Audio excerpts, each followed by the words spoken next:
There's only one road into Key West, but you won't believe where it can take you. Travel back in time to a city rich with history.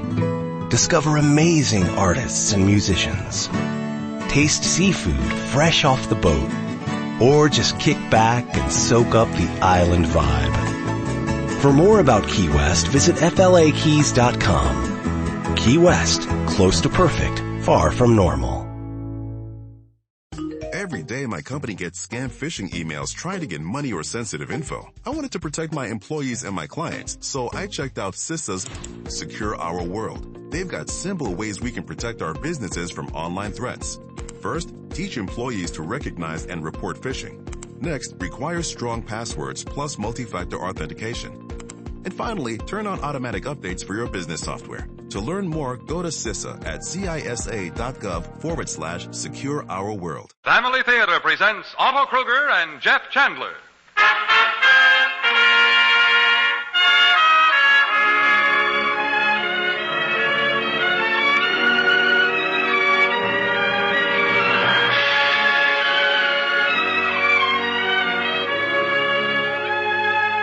From Hollywood, the Mutual Network, in cooperation with Family Theater Incorporated, brings you Jeff Chandler in Henry Van Dyke's The Other Wise Man. To introduce the drama, your host and narrator, Otto Kruger.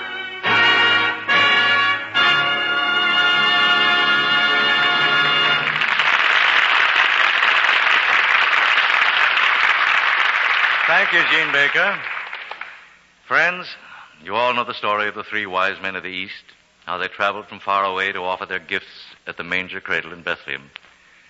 But have you ever heard the story of the other wise man, who also saw the star in its rising and set out to follow it? The story of the fourth pilgrim, whose great desire to pay tribute to the King of Israel was denied, yet accomplished in the denial. Allow me to tell it to you then, as Henry Van Dyke first told it in his beautiful and touching tale of the other wise man. The story that we first heard in the Hall of Dreams, in the Palace of the Hearts of Man.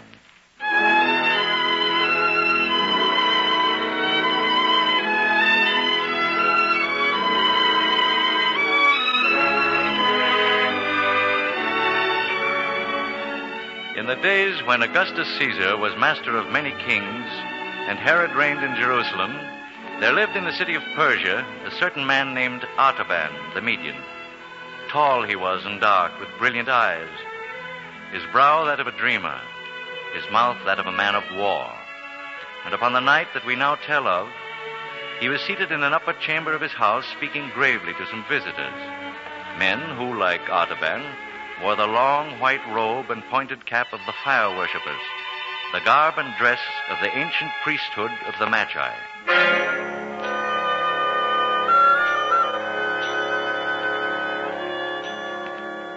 Tonight, my father and friends, let us speak of the new light and truth that lie in the prophecies of the ancient wise men of Chaldea. The prophecies of the Chaldeans, Artaban? Who is there among us able to unravel their mysteries, to read meaning into words dimly foretold and impossible of understanding? Is it difficult, Rhodaspes, to understand the prophecy of Avesta, who said, "One shall arise from the prophets of the east country, and around him will shine a mighty brightness, and he shall make life everlasting, incorruptible, and immortal"? This is a dark saying, Artaban, and one best forgotten, for it would presage the relinquishment of the powers of the Magi to some stranger from the east. Then, Tigranes, one must also forget the prophecy of Balaam, who said, "There shall come a star out of Jacob, and a scepter shall arise out of Israel." All these sayings are obscure and mystical, my son. None can interpret them or find the key to their meaning.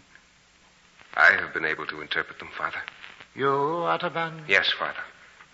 For I and my three companions among the Magi, Caspar, Melchior, and Balthazar, have searched the ancient tablets of Chaldea, and are now convinced that this is the year in which the Anointed One, the Prince of Princes, the King of Israel, shall be born.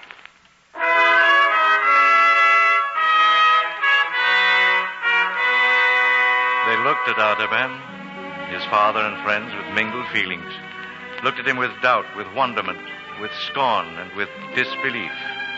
and the words he continued to utter fell upon ears that listened, but did not hear. It was this very spring that we saw two of the greatest stars draw near together in the sign of the fish, which is the house of the Hebrew.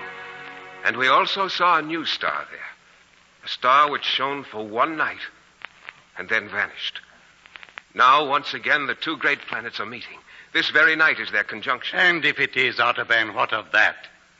My three brothers are watching at the ancient temple of the seven spheres in Babylonia. I shall watch here. If the star shines again, they will wait 10 days for me at the temple. And then we will set out together for Jerusalem to see and worship the promised one who shall be born King of Israel. You will but strain your eyes with wasteful watching, Artaban. Nay, Rhodaspes. I believe the sign will come. So I have sold my house and possessions and have bought these three jewels, a sapphire, a ruby, and a pearl, to carry with me as a tribute to the king. And I ask all of you to go with me on the pilgrimage, that we may have joy together in finding the prince who is worthy to be served.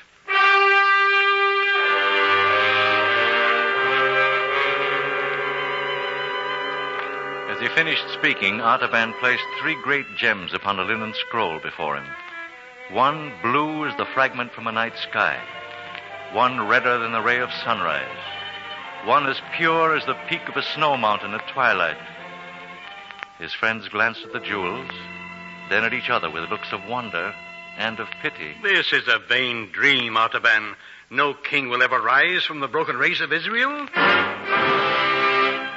My time will be wiser spent gathering money for the new fire temple at Kalam. This is what comes of too much looking upon the stars. This quest is not for me. And so they left him, one by one, and went out of his house. Thus it was that Artaban left in solitude, gathered up his jewels, the sapphire, the ruby, and the pearl, and placed them in his girdle. Then quietly left the room and went out upon the terrace on the roof.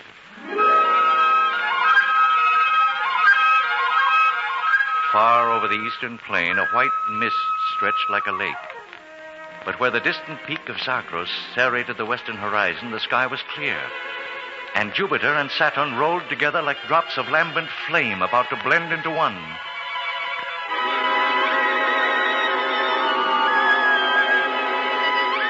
And as Artaban watched them, behold, an azure spark was born out of the darkness beneath, rounding itself with purple splendors to a crimson sphere, spiring upward through rays of saffron and orange into a point of pure white radiance. Tiny and infinitely remote, yet perfect in every part, it pulsated in the enormous vault as if the three jewels in the Magi's breast had mingled and been transformed into a living heart of light. And Artaban bowed his head and covered his brow with his hands. It is the sign. There is no longer any doubt. The king is coming, and I shall go to meet him.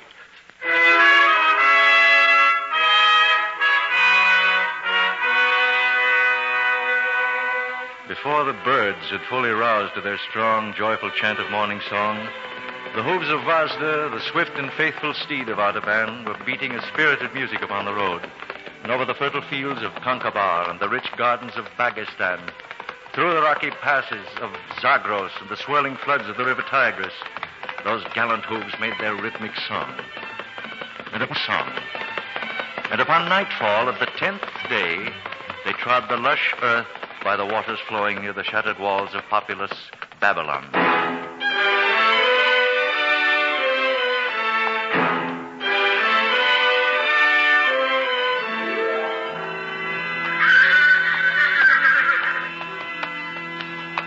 Oh, courage, Vasta. It is yet 3 hours' journey to the Temple of the Seven Spheres. We must reach it by midnight if we are to find my companions of the Magi still waiting. We dare not stop for anything lest they depart without us to find the king with... What is it, Vasta? What startles thee? What... And then in the dim starlight, he saw the form of a man lying still across the road. Swiftly, Artaban dismounted and went over to the man. His face bore the marks of a deadly Marshland fever, and the chill of death was in the lean hand lying motionless on his breast. And Artaban's heart leaped into his throat as his mind whirled feverishly with the implications of the problem that now beset him. If I linger here but an hour ministering to this dying stranger, I cannot reach the temple in time. My companion shall leave without me. I would lose my quest. But if I do go on, the man will surely die. O God of truth and purity, direct me in the way of wisdom which thou only knowest.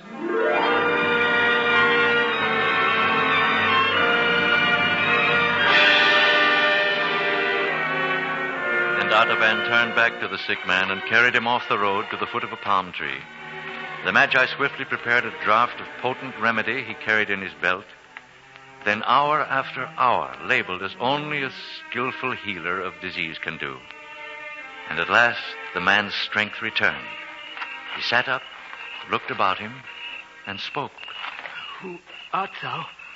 Why hast thou sought me here? To bring back my strength? I am Artaban, the Magian, hurrying to Jerusalem in search of one who is to be born king of the Jews. And despite your holy quest, you still stop to aid one whose death would no more be noticed than if a grain of sand had disappeared from the desert? I could do no less, my friend. Then may the God of Abraham and Isaac and Jacob bless and prosper your journey. But before you depart again, you should know this. Our prophets have said that the Messiah will not be born in Jerusalem, but in Bethlehem of Judah. Bethlehem, thou sayest? Aye. Now leave me and resume thy journey, and may the Lord bring thee there in safety, because thou hast had pity upon the sick.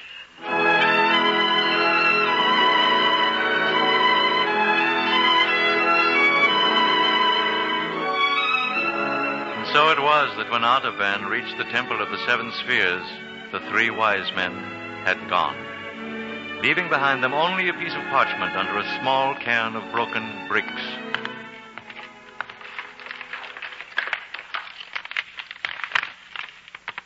We have waited past the midnight and can delay no longer. Follow us across the desert. We go to find the king. How can I cross the desert with no food and a spent horse? I must return to Babylon and sell my sapphire, so I might buy camels and provisions for the journey. I may never overtake my friends. Now only God the Merciful knows whether I shall not lose sight of the king because I tarried to show mercy.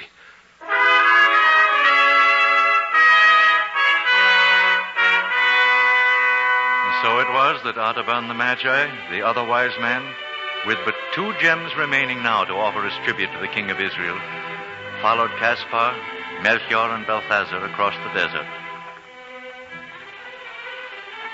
And at the other, and weary but full of hope, bearing his ruby and his pearl to offer to the king, he finally entered the streets of Bethlehem and inquired his way of a woman he heard singing within a stone cottage.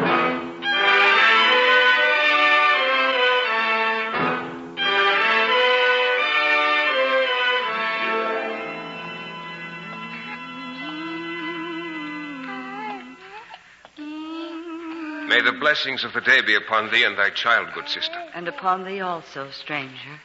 I seek 3 brethren of mine who should have arrived here in Bethlehem a few days ago. Would you have knowledge of them? If it is of 3 Magi you speak, they did appear in this village 3 days ago. Yes, that is they. What has happened to them? What did they do here? They told how they had come from the Far East, and how a star had guided them to the place where Joseph of Nazareth was lodging with his wife and her newborn child. They paid reverence to the child and gave him many rich gifts. Oh, then the prophecy has been fulfilled. The king was born. Now may I offer my ruby and my pearl to him as tribute. Where may I find my friends, good woman? Where may I find this Joseph and his wife and their newborn son? My reply will disappoint thee, Magi, for the 3 strangers disappeared as suddenly as they had come here. Disappeared? And the man of Nazareth took the babe and mother and fled secretly away that same night to the distant lands that are called Egypt. Egypt? Then once again I have arrived too late. My quest is not over, but barely begun. does not seem good to the God of wisdom to reward my search so soon and so easily. Now I must follow the king to Egypt. Bless thee and thy child, good woman, and may peace and...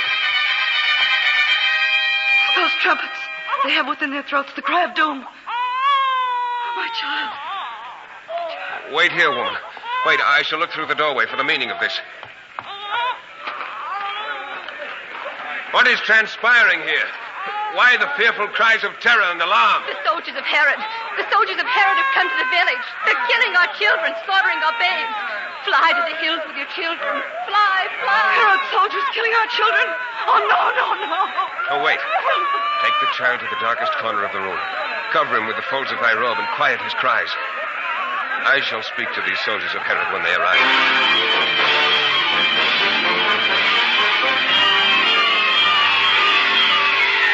Artaban stood there in the doorway as soldiers filling the portal from side to side as the armed men of Herod came hurrying down the street towards him with bloody hands and dripping swords. Out of our way, Magi. We seek the children who dwell within. And if I were to tell you that I am all alone in this place? We shall learn that for ourselves. Stand aside, lest we run our blades through your body, too. Oh, wait. I am all alone in this place. And I am willing to give this jewel to the prudent captain of Herod's men who will leave me in peace. The captain looked down. Within the hollow of Artaban's hand lay a ruby, glistening there like a great drop of blood. The soldier paused for a long moment, then suddenly stretched out his eager hand and snatched up the ruby. March on, men! This house is still. There is no child here.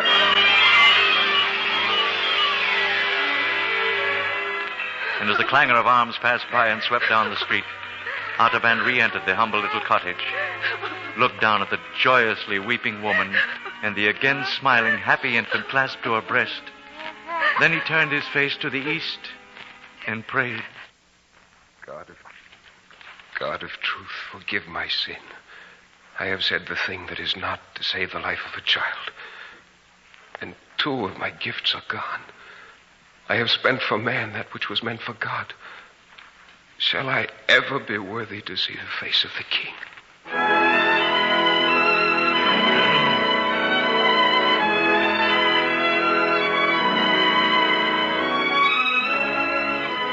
So Artaban the Magi, Artaban the other wise man, began his weary travels once again, seeking him who had been born in Bethlehem, seeking the Anointed One, the King, to lay before him his tribute, the solitary gem that now alone remained, the pearl.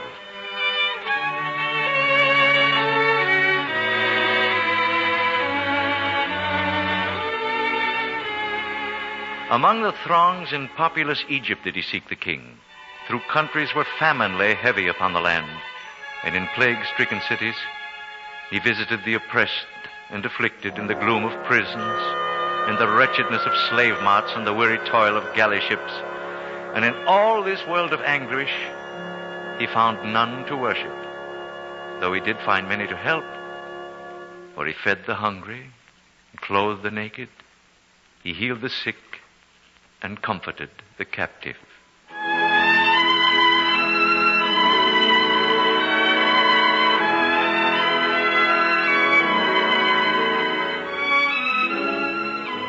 Thus, 33 more years of the life of Artaban passed away, and he was still a pilgrim and a seeker of light. With the last of the jewels, his pearl, still held in his secret resting place in his bosom, and now, worn and weary, ready to die, but still looking for the king, he had come for the last time to Jerusalem. But there, the streets, Artaban found flowing movement of multitudes, a strong tide of people sweeping irresistibly along the ways leading to the Damascus gate. Your pardon, worthy friend. Could you tell me the cause for all this tumult? And whither all these people are going? Why, everyone is going to the place called Golgotha, Magi, outside the city walls, where there is to be an execution. Aye, 2 famous robbers are to be crucified, and with them another called Jesus of Nazareth. Jesus of Nazareth? Aye, a man who has done many wonderful works among the people, so that they love him greatly. But Pilate has sent him to the cross because he said he was the Son of God. Because he said he was the King of the Jews. King of the Jews? Can it be that I shall find the king at last in the hands of his enemies, and shall come in time to offer my pearl, my last remaining gem of tribute, to pay his ransom before he dies?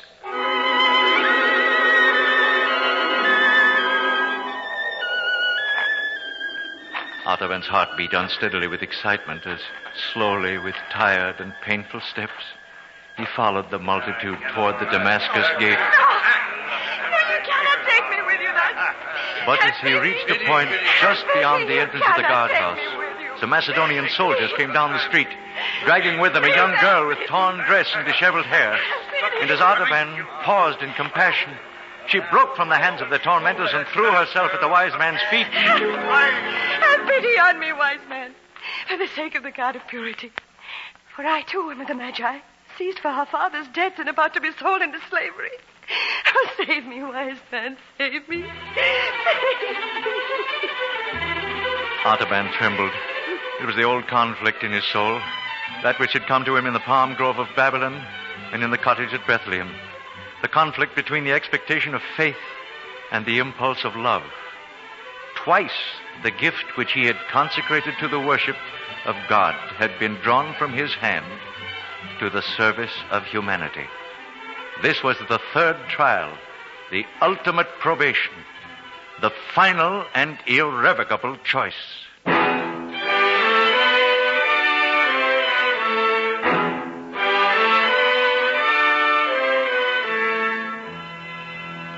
Artaban slowly removed the pearl from his bosom.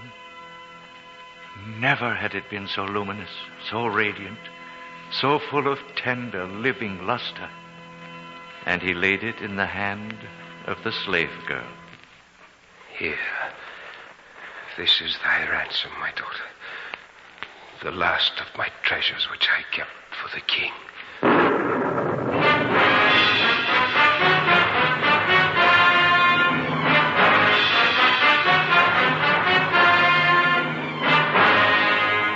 With a mighty, unbelievable shock, a shuddering tremor ran through the earth, heaving convulsively like the breast of one who struggles with a mighty grief.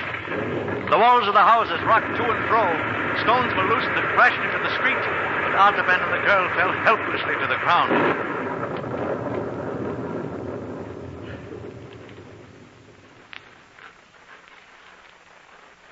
Magi. Magi.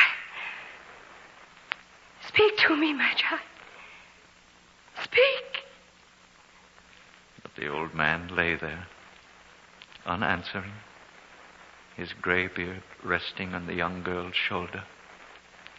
Blood trickling from a wound in his temple where a falling tile had struck him. Now there was nothing more to live for. He had given away the last remnant of his tribute for the king. He had parted with the last hope of finding him. The long, weary quest was over. And it had failed.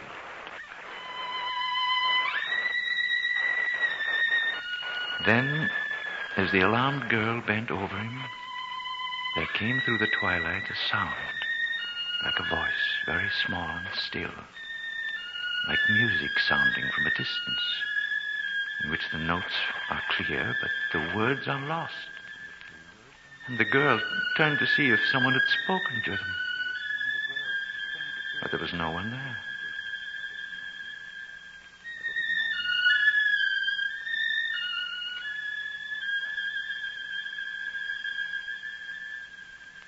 And then the sound was gone.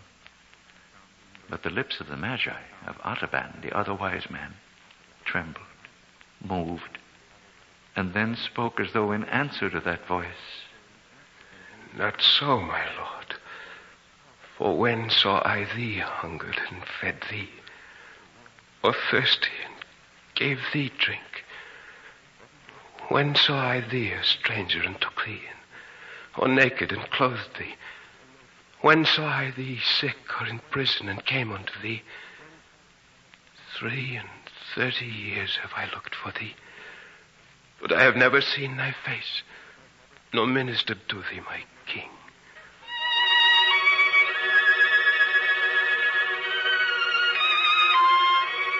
And the sweet voice came again. And again the maid heard it, very faintly and far away. But now it seemed as though she understood the words and repeated them to Artaban. Verily I say unto thee,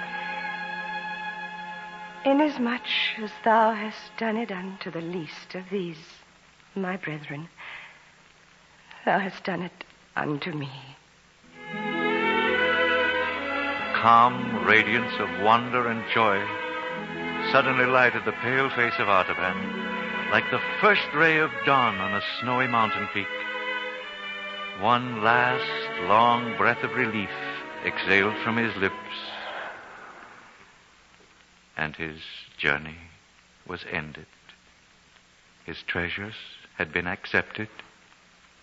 The other wise man had found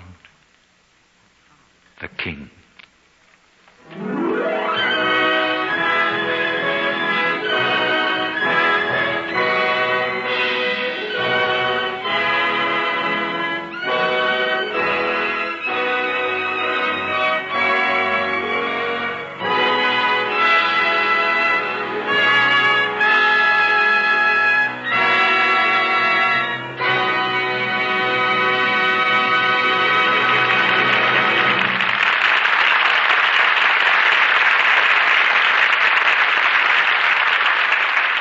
This is Otto Kruger again. Well, this week, with Christmas coming closer and all of us busy with preparations for that most joyous day of the year, we of Family Theater have a suggestion for you. No, not a suggestion about what to buy or where to buy it. We'd only like to remind you that while Christmas is a time for giving and receiving, it is above all a time for faith and prayer. Christmas will be empty, just another holiday, unless our hearts are in harmony with Him who can bring peace to men of good will.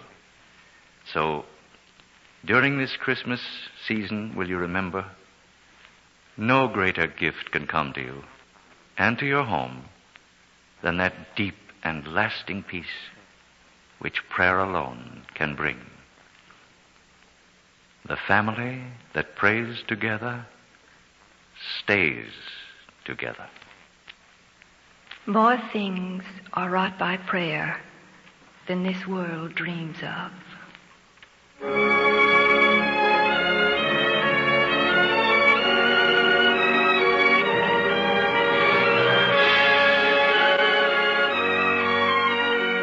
From Hollywood, Family Theater has brought you Jeff Chandler in The Other Wise Man, with Otto Kruger as your host and narrator. This adaptation of Henry Van Dyke's great classic was written by Sidney Marshall, by special arrangement with the copyright owners, Harper & Brothers and Tertius Van Dyke. Music was composed and conducted by Harry Zimmerman, and the production was directed for Family Theater by Jaime Del Valle.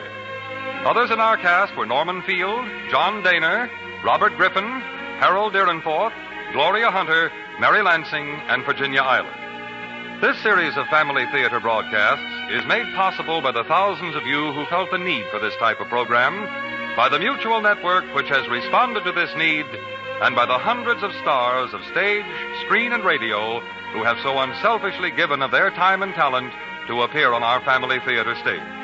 To them and to you, our humble thanks. This is Gene Baker inviting you to join us next week at this time when your Family Theater will present Miss Loretta Young in Charles Tazwell's beautiful story of The Littlest Angel. Join us, won't you?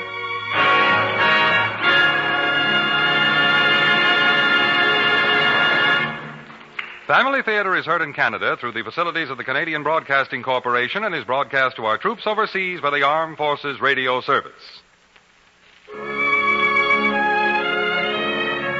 This is the world's largest network, the Mutual Broadcasting System.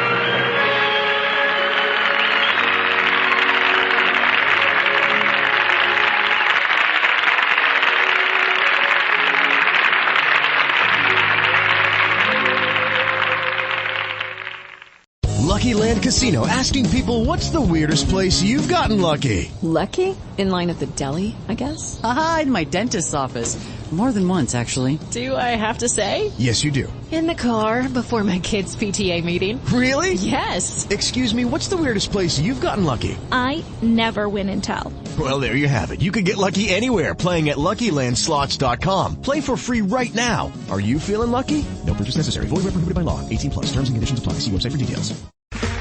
Okay, round two. Name something that's not boring. A laundry? Ooh, a book club. Computer solitaire, huh? Ah, sorry, we were looking for Chumba Casino. That's right, ChumbaCasino.com has over 100 casino-style games. Join today and play for free for your chance to redeem some serious prizes. ChumbaCasino.com. No purchase necessary. Void where prohibited by law. 18+. Terms and conditions apply. See website for details.